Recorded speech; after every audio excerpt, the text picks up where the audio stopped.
So for me, someone who's based in Brussels most of the time, one of the reasons it's useful to come to an event like this in Belgrade is the rather different sort of perspective that you get on some of these issues. So we covered a lot of ground in this panel, but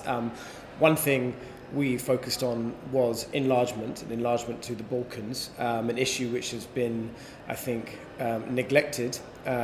in Brussels, in the EU, for the last few years. And one of the most interesting things, coming to Serbia, I was expecting to discuss enlargement, but one of the interesting things was the connection that one or two of the speakers drew between some of the internal difficulties of the EU on what are sometimes called rule of law issues with governments like Poland and Hungary, and how those sorts of issues are perceived in accession candidate countries like Serbia. The argument that one of the panelists made was, if Serbs are watching the EU struggle to deal with countries that are apparently violating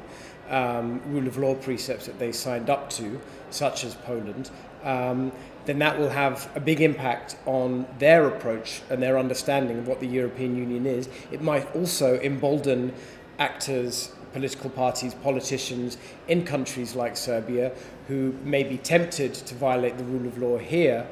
to go further than they might otherwise do. So I think that was one of the crucial things that came out of the panel, and it was very useful to hear about that here in Belgrade.